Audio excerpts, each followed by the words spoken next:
Hi, I'm Steve Finn from Finn Consulting Services. As a business that is looking at expanding your brand through maybe turning yourself into a license model or turning yourself into a franchise model, one of the things that might pop up is around approved suppliers. So this is kind of a tricky one because what you want to do is you sort of want to have a little bit of an element of control and also keep, not in a bad way, but you just keep it all much easier to manage. If you've only got a handful of suppliers that look after things for your group, they get to know what you do, they know your brand, they know your expectations, there's sort of maybe an agreed group price on things, all of that sort of stuff. So it's actually really handy. Sometimes though what happens is you'll end up with some of your licensees or franchisees that want to use someone else. So how do you do this? How do you manage it? So I'll give you the tips. This is what I think.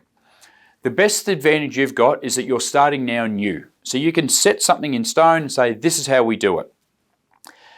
Once you get down a path of a certain way, it's hard to undo because now you're telling, you might be telling 20 or 30 or 50 franchisees or licensees that now we're going to do it differently, guys. And people don't like that. They don't like do it differently.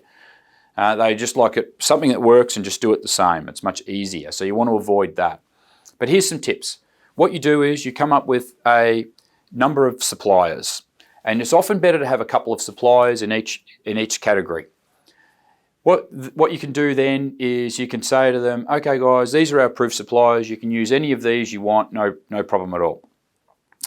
And then they just go and do that. You make sure you're not making any money from it at all, you don't want to do that. It's better just to leave it that way. If you do make money from it, you want to have it so that that's fully disclosed. You'll find that people will be less inclined to want to use your suppliers if they feel like you're also profiting from them using it. They feel like you're double dipping, you're making money from a franchise fee and you're making money from when they buy from a supplier as well. So just keep that in mind.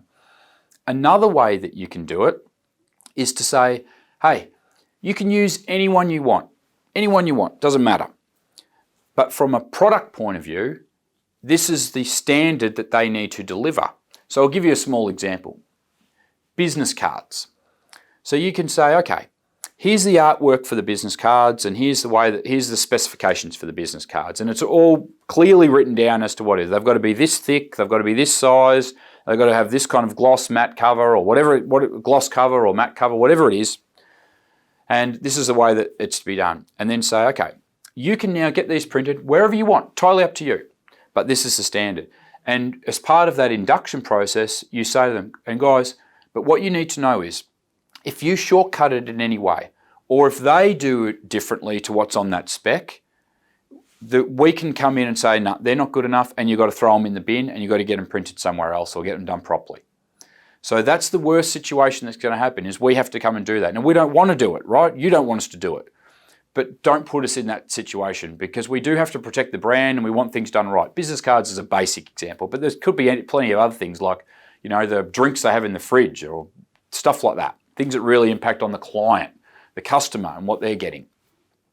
So this is some examples of how you can do it. And I think what you do is you decide the best way for you.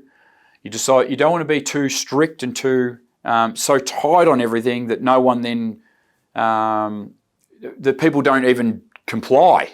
You can't have people saying, you can't say you've got to buy your milk here, and it's $3 a litre, and over here they can buy their milk just any day of the week for $2.50 a litre. That's not going to work.